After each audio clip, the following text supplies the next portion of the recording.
본의 아니게 2부 재난 문자 또 왔습니다. 강풍주의보가 내렸네요.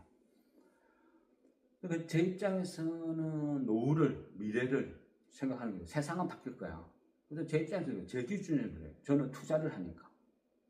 지금 뭐 몇천 원씩 적지 않았는데 미래에 엄청나게 떼돈 벌 거야 해서 시가총액 뭐 10조, 뭐 몇 조 차지하는 2차전지 테마들. 제 입장에서는 그런 거 쳐다도 안 봐요. 마음에 안 들어. 그러면 어떻게 해요? 2차전지 장비 관련된 뭐 이런 업체들 뭐 좋을 리가 없어. 그러니까 볼 리가 없어. 그러니까 안 보는 거예요. 그럼 반대로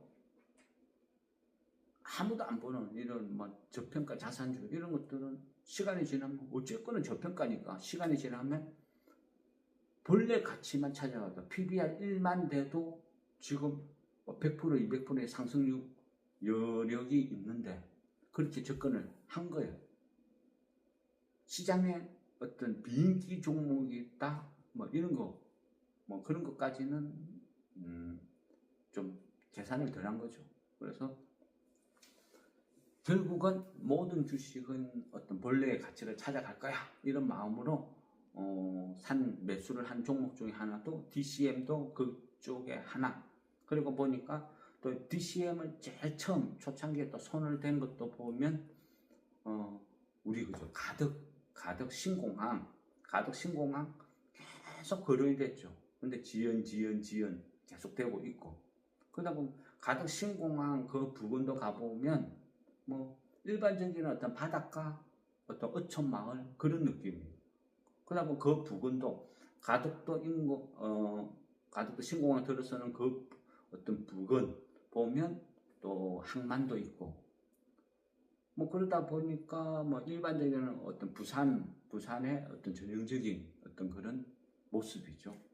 그래서 그쪽에서 조사를 쭉 하다 보니까 만약 여기에 영종도 같이 공항이 들어선다 하면 미래의 모습은 어떤 모습을 띠고 있을까 이렇게 쭉 상상을 하는 거예요.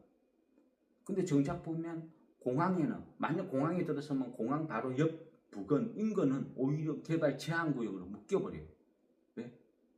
비행기가 왔다 갔다 할 때 안전사고나 여러 가지 이유가 있죠.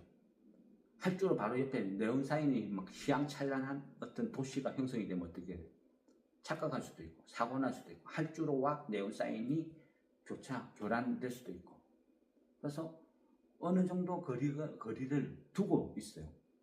그래서 딱 보면 가덕 신공항 했을 때 그 인근 야산을 막 보유하고 있어. 철강제, 막 목재 이런 걸 보관하기 위한 야적장으로 야산의 일부를 갖고 있는 이런 회사들도 막 주가가 급등한 난리를 치죠. 근데 이 DCM이라는 회사는요, 가덕도 인근 정확하게 주소지를 따지보면 이제 용원이라는데 그 용원 일대에 가까운데 땅을 많이 갖고 있어요. 뭐 대략 한 5,000평 좀 넘지 않을까? 뭐 그 정도로. 근데 이 땅이 또 어떤 일반 뭐 야적지나 뭐 논밭이 아니고 상업지구로 분류되어 있어요. 그럼 여기에 만약 공항이 들어서면 가장 가까운데 신도시가 만약 형성된다고 하면 어떻게 될까? 이렇게 계산을 해보는 거예요. 그래서 여기는 상업지구로 등록이 되어 있는 땅이고 하니까 개발 가치도 엄청나겠다 이렇게 한 거죠. 근데 어쨌거나 지금은 가덕 신공항 테마 다 죽었어요. 진짜 저거 짓기는 하는 거야. 맨날 선거만 하면 선거철만 되면 그때 막 조기 개통 어쩌고저쩌고 떠들죠. 그러고 나서 선거 끝나고 나면 조용해. 아무도 오지도 않아. 지금도 똑같아요. 맨날 열심히 말만 오가는 거죠. 또 개인적으로 봤을 때는 가덕 신공항 거기가 보통 보면 이 태풍의 길목이거든요. 그래서 영종도 같은 경우는 100년에 한 번 그 태풍이 글로 갈까 말까인데 가다가 다 소멸돼 버리니까. 근데 여기는 태풍의 길목인데 여기 공항을 지을 부지는 아닌데 접근성은 좋지만 재난에는 너무 취약해요. 그리고 그 어떤 파도 그 파도나 어떤 그 주변의 어떤 전체적인 어떤 위치 이런 걸 고려해 봤을 때 공사도 굉장히 좀 약간 난항을 겪을 수 있다. 어쨌거나 뭐 약간 뭐 테마에 접근하니까 제가 뭐 공항을 짓는 관계자도 아니고, 근데 어쨌거나 이 가덕도 인근에 부동산을 많이 보유하고 있어요. 그리고 이 회사는 지금 현재 시가총액이 1,300억대거든요. 1,300억대인데 전체, 그러니까 이 보수적이죠, 보수적. 이 땅 사는 것도 2015년도인가 그때쯤 사놨어요. 그때 가격이 지금 그대로 반영이 되는 거예요. 자산 재평가라는 것을 안 하니까. 그러니까 장부가의 매입가 그대로 막 등록이 되겠죠. 그러니까 이런 식으로 되어 있고, 그러다 보니까 또 이 회사는 저 해운대 그 센텀, 해운대 뭐죠? 부산에서 가장 핫한 구역이죠, 해운대. 그쪽에 보면 뭐 상가, 부동산 이런 것도 대략 장부가로 봤을 때 한 500억대 이런 식으로 보유를 하고 있어요. 또 뭐 일부는 상가를 사서 그 임대 수익도 들어오고 있는 상태고. 그러니까 이것도 보면 대략적으로 봐도 한 500억에서 그 이상. 왜 해운대는 부동산, 그죠? 부산 전체가 다 떨어져도 해운대는 항상 올라요. 시간에 비례해서.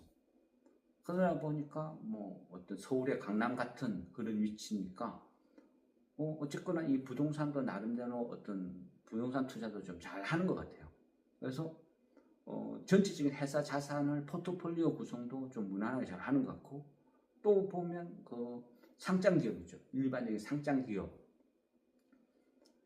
기업의 어떤 주식도 제법 많이 보유하고 있어요. 이 상장 기업의 어떤 주식도 보면 한 500억대 뭐 그 정도로 제법 많이 갖고 있어요. 그러니까 제가 볼 때는 한 어떤 특정한 한 분야의 맥스를 한 500억 정도로 잡아놓고, 부동산 500억, 뭐 주식 500억, 또 여기는 미래를 내다봐서 땅을 좀 사놨자 500억.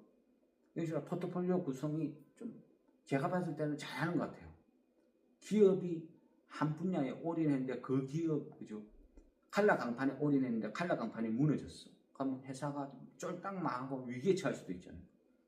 사업이 잘 안 됐을 때 그걸 커버해 줄 수 있는 부수적인 포트폴리오 구성, 이거는 나쁘지 않다. 횡령 개념하고는 전혀 다른 세상이죠. 그래서 괜찮은 것 같아요. 운영은 잘하는 것 같다, 이런 생각이죠. 근데 칼라 강판 사업이 지금 어때요? 주력인데 삼성, LG 둘러보면, 그죠? 러시아에도 제법 큰 공장이 있었는데 러시아 우크라이나 전쟁 벌어지면서 그 스톱됐죠. 완전히 끝난 거는 아닌데 언제 재개될지, 러시아가 어떤 전 세계 시장으로 다시 컴백을 언제 할지 모르는 상태. 그리고 중국하고 교역을 완전히 우리는 끊다시피 했죠. 그러다 보니까 중국에서의 어떤 시장을 잃어버렸다, 이런 분야. 그러니까 결국 또 미국에 올인하고 있는데, 이 주력이 삼성, LG가 미국 쪽으로 올인을 하고 있어요. 그러면 거기에 맞춰서 DCM이 칼라 강판을 납품을 하고 있고, 근데 최근에 불거지는 게 또 관세, 그죠? 한국산 제품, 가전 제품, 세탁기, 냉장고 전부 관세가 붙어. 그러니까 좋을 리가 없죠. 그러니까 미래 전망은 불투명하다, 안 좋다, 지금 어떤 그런 식으로 보는 거예요. 통상적으로 보면 이런 수출하는 기업들은 환율이 원화가 약세를 띠면 지금 1,400, 1,500원을 계속 유지하면 그 한 차익이 엄청나야 돼요. 근데 한 차익보다 매출액이 확 줄어드니까 이익은 더 나쁘다, 또 이렇게 볼 수도 있는 거죠. 결국은 이 회사는 LG전자, 삼성 뭐 이런 쪽에 가전이 확 살아나야 된다. 그러면 그게 산다는 건 뭐죠? 불경기가 끝나고 호경기, 경기가 좋게 사이클로 진입해야 이익도 같이 급증을 하는 구조다. 근데 코로나부터 전 세계 어떤 거죠? 이 구조가 물류, 공급망 모든 게 막 뒤죽박죽 됐어요. 그러다 보니까 이런 가전, 뭐 이런 업종도 뭐 요동을 치는 거예요. 지금은 또 관세가 어떻게 될지 몰라요. 그래서 단기적으로 보면 이런 회사들은 시장에서 평가를 받기가 힘들죠. 그런데 뭐 이런 회사들은 저는 계속 들고 가야 된다 생각해요. 일단 조금 아쉬웠던 게 상법이 아예 뭐 그냥 그죠? 뭐 이래 캔슬 되다 보니까 세월이 조금 더 흘러야 되겠구나 이래 될 수도 있고. 근데 또 보면 지금 조기 대선 국면으로 가죠. 그러면 또 민주당에서 앞전에 상법 강행했다가 무산됐어요. 대통령 권한 대행이 거부권 행사해서 캔슬. 그러면 민주당이 또 대통령 선거 때는 누군가가 경선을 통해서 또 대표로 나오면 그 민주당 대표는 당연히 또 상법 죽으라고 외치겠죠. 그러면 이번에는 여당 입장에서는 또 상법 거부권 행사할 수 있을까요? 하든 안 하든 선거 때니까 말은 상법 찬성한다. 뭐 대통령 권한 대행이 독자적으로 그 캔슬한 것이 후보인 내 의사하고는 아무 상관없다. 나는 이번에 여당 대표로 누가 될지는 몰라요. 근데 여당 대표로 내가 뽑혔다. 나는 주식시장에 2천만 표, 최소 1,500만 표를 포기하면서 재벌을 위해서 상법 절대 도입 안 하겠다. 그래 말할 수 있는 사람이 있을까요? 없겠죠. 하든 안 하든 말은 일단은 무조건 할 거예요. 상법 뭐 주식 선진화 어쩌고 저쩌고. 왜? 앞전 대통령이 주식시장 막 공략해가지고 성공한 사례를 봤거든. 당선된 사례를 봤거든요. 그러니까 이번에는 누가 먼저 선빵 날릴지 몰라요. 저는 할 거라 생각해요. 여당 대표, 야당 대표 누가 되든지 제일 먼저 되자마자 제일 먼저 집중 공략하는 게 주식하는데 주식쟁이들. 이렇게 해줄게 이렇게 해줄게 막 상법 개정해줄게 뭐 해줄게 엄청나게 집중 포화를 할 것 같아요. 왜? 떨어진 사람도 내가 왜 떨어졌는지 아깝게 왜 떨어졌는지 당선된 사람도 내가 왜 당선됐는지 대충 통밥이 나오니까 제일 표 많은 특수 집단 공략할 것 같아요. 그래서 또 상법이다 뭐다 이것저것 꿈과 희망을 열심히 심어줄 것 같아요.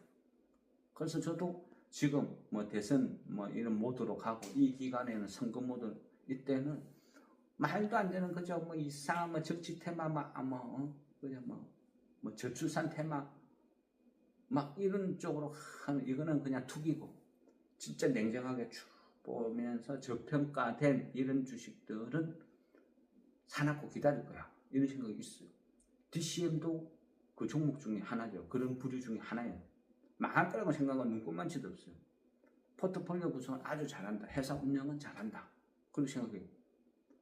배당도요. 24년 아마 24년 연속 배당 하는 회사예요. 그 말은 뭐죠? 어느 정도 회사도 대주주도 양심은 있다는 거예요. 일방적으로 완전 쌩까고 돈 벌어가지고 우리 가족만 고기 구워 먹고 소 사먹을까 돼지 사먹을까 이런 집단은 아니라는 거죠. 최소한 주주에 대한 어떤 배려 생각은 충분히 있는 회사다. 24년 연속 배당하는 것만 봐도 알 수가 있다는 거예요. 그래서 기본적으로는 저는 개인적으로는 신뢰를 해요. 그리고 자산도 그죠? 어림잡아도 한 2,500억이 넘어요. 시가총액 2배 정도 되는 자산을 갖고 있는 회사다. 그래서 충분히 저평가되고 매력이 있고 그렇다고 지금 이 사업의 어떤 최저점이라고 봐요. 칼라 강판 사업. 앞으로 시간이 지나면 세계 평화가 올 거야. 점점 좋아질 거야. 개인적으로 생각하면요. 이 회사는 어떤 망할 위험은 그전 없어요. 삼성, LG 이런 대기업들의 특징이 또 한번 사업을 딱 파트너로 맺어서 해서 무난하게 아무 이상 없으면 계속 가는 거예요. 웬만해서는 바꾸지를 않아. 그래서 DCM은 그만큼 신뢰도도 아주 높고 기업 평가에 대한 만족도도 굉장히 상위 레벨에 있는 회사거든요. 그래서 주식, 시세 빼고는 다 무난한 회사다. 저는 그렇게 봐요. 그래서 워낙 시장에서 비인기 종목이라서 더 사라, 추가로 사라 이렇게 말은 못하겠어요. 그렇지만 이런 회사는 오히려 돈이 묶여버리고 돈만 묶여버리고 아무것도 못하는 이런 수가 있기 때문에 더 이상은 뭐 추매해라 이렇게는 좀 안 맞는 것 같아요. 차라리 이 회사 추매할 돈으로 다른 쪽으로 뭐 IT, 뭐 반도체, 대중들이 좋아하는 유리기판 이런 쪽으로 매수를 하는 게 오히려 더 시간적인 어떤 그런 걸로 따지면 훨씬 더 시세가 빨리 나올 거다 이렇게 볼 수도 있는데, 그렇지만 이런 회사는 버리는 게 아니고 그냥 들고 가는 거. 몇 번을 더 배당을 받아야 될지는 모르겠지만 뭐 그냥 해마다 따박따박 배당은 또 들어오더라고요. 그러면 그 배당 들어오면 그만큼 저는 그래요. 이거는 더 이상 추매하려고 하니 좀 버겁다. 왜? 언제 뜰지 모르겠다. 시장이 싫어하는 종목이다. 철강. 이런 회사는 배당 들어오면 그 배당금 받은 만큼 또 그냥 주식 사놓고 또 잊어버리고, 아이고 언젠가는 가겠지 이런 마음으로 그냥 들은 거죠. 해운대 뭐 그런데 센텀 이런 데도 보면 실제 그죠? 엄청나게 많은 토지, 완전 알짜배기 땅을 보유하고 있는 회사들도 많이 있어요. 시가총액보다 훨씬 많은 땅을, 부동산을 뭐 이런 걸 갖고 있는 회사도 있어요. 근데 시장은 안 그렇더라고요. 관심이 없어요. 관심이 없다는 거예요.